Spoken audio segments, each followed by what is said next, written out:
Hello, and welcome to Hedgehog Storytime, where I read my weird original fiction. The following story is part of the Mayhem Cerebrum project, linked to the playlist in the description below. Yes, you have to read them all. No, that is not a request. Mayhem Cerebrum has provided a lot less opportunity for me to do weird little aside stories that are just like a okay, let's look at this character's inner psychology, what are they thinking right now kind of stories. Just because of its nature of so many different plot lines going on at once that mostly I need to stick to fun romps and bigger adventures and more complete, stories with a beginning and a middle and an end, because then next week we're going to move on to something else. But every once in a while I still like to find an opportunity to do that. And since we already know a lot about Edie Valley, I don't really need to do a big, accompanying intro episode about Edie Valley, because we've been there for fucking 5 years. So I thought I would take the opportunity to provide a little bit of just inner monologue, because it's my comfort zone. I'm very comfortable writing inner monologue episodes. Hence why this is so short today. So without further ado, here is irrelevant background information. It was the smell that eventually woke Abigail up. You pile 8 bodies in a repurposed school bus for long enough, and it would develop a rather pungent scent, especially in the middle of summer. Of course, even with that abyssal perfume of body odor and cigarette smoke, it took her an exceptionally long time to do anything about it. If she remembered correctly, she had only passed out a few hours before after being convinced that the trees had a message for her that they would only reveal in dreams.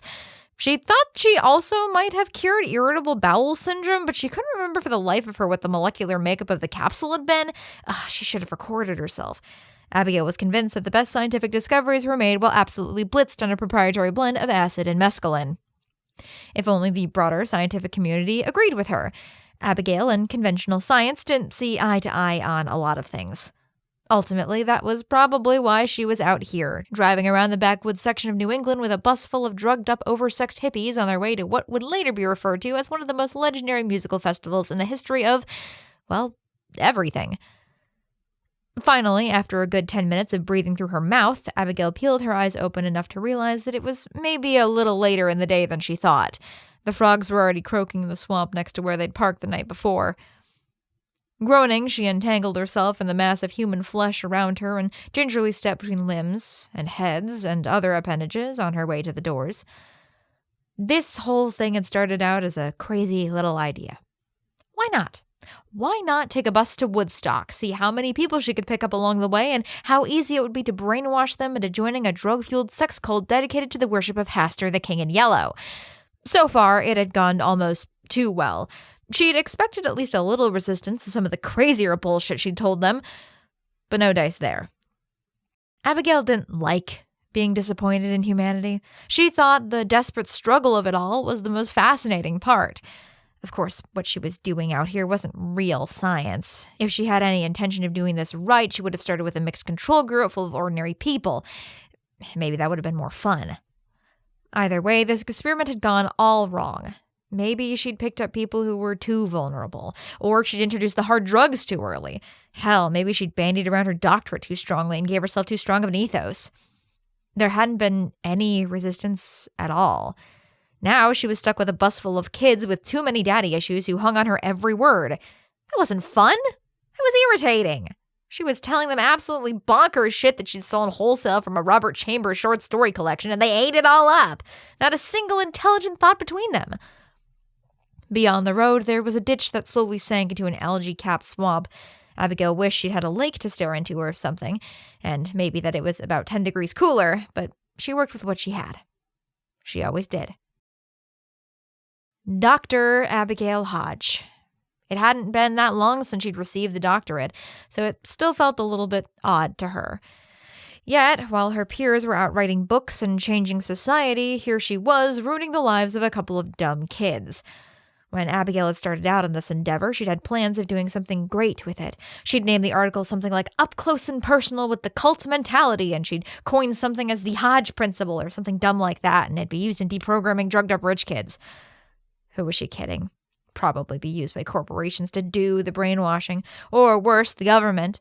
A vaguely mushroom-shaped shape with the word Oppenheimer on it appeared in her mind. Who was she kidding? No one would ever even publish that article. Not when she'd used unwitting, unknowing test subjects. They'd all cry, "Ethics!" and she'd be branded a heretic forevermore. As if she wasn't already one, of course. Even if her scientific opinions weren't public knowledge and the hammer of judgment hadn't quite swung down yet, most people tended to not like Abigail very much. She'd spent most of her childhood wondering why she had to try so much harder than everyone else. At the time, she'd chalked it up to the lack of parents. Most of the kids in the orphanage weren't very well liked, but as the mentality persisted throughout the beginning of her adult life, she'd more or less come to the conclusion that it was just because she was odd. For a time, Abigail had wondered if there was something that had made her like this. It wasn't as if she was actively trying to be strange, which led her to opening the storage locker that contained her father's old things for the first time. Ultimately, the search had led to disappointment. From all the letters she found, Dr. Aaron Hodge seemed like a perfectly personable man. Her mother had died when Abigail was born, so there was less to be found of hers, but she seemed even more normal than her husband had been. Abigail made fun of the hippies in her bus, but she probably had more daddy issues than all of them combined. It wasn't about him, of course. He was more of a stranger to her than anything. But that was just it, wasn't it?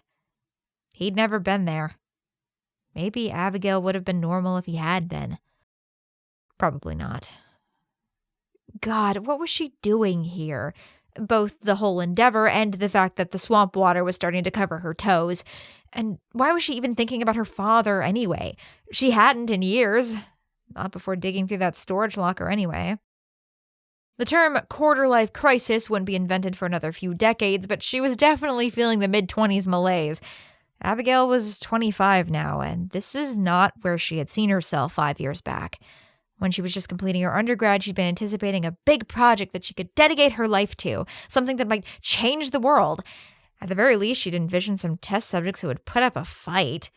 By the time he was her age, her father had already been recruited into his big project. Wait, was that it? Was that why she kept thinking about him? There had been some pretty extensive notes about Project Paragon in the storage locker, a whole filing cabinet, in fact. He probably wasn't even supposed to have them, but there they were. At the time, Abigail hadn't been too concerned. That wasn't really the information she'd been looking for. She'd known since before his death that he'd been involved in some sort of government research, after all. But now that she was thinking about it, what had been the goal of that project? To create the perfect human, right? A fascinating idea, no doubt. And just what would that mean for that person? Abigail would think that it would make the rest of the world a little boring. More importantly, what would it take to achieve such a feat? A combination of many things, no doubt. Extensive brain surgery would have to be involved, for one, although she didn't think the process could be considered truly complete if it didn't alter a person on a molecular level. That would be hard to achieve. But if the government had figured it out 20 years ago, then it shouldn't be impossible. As her sandals made ripples in the stagnant water, Abigail realized that she was already considering the idea in a very real way. And why not? The research had nearly been lost to time because it all went horribly wrong. Maybe her ego was a little inflated, but Abigail bet that with enough time, she could definitely succeed. So was that it? Was she really going to do this? Why the hell not? She didn't have anything else going on at the moment. And what did she have to lose? Absolutely nothing. But at the thought of what she could achieve, her mouth almost started watering. The thought of all the research she would have to do, the experiment she would get to perform, it was all so fascinating. Abigail stood abruptly and waded out of the swamp. She'd dropped the kids off. Once they were at the festival, someone else would inevitably pick them up, and then she was free. First, she'd go back to the storage facility and reclaim her father's papers, and then the next step would be to go see the ruins of the facility itself. The place where it all happened. It was located in an area she hadn't been to in a very long time. A little suburb called Edie Valley.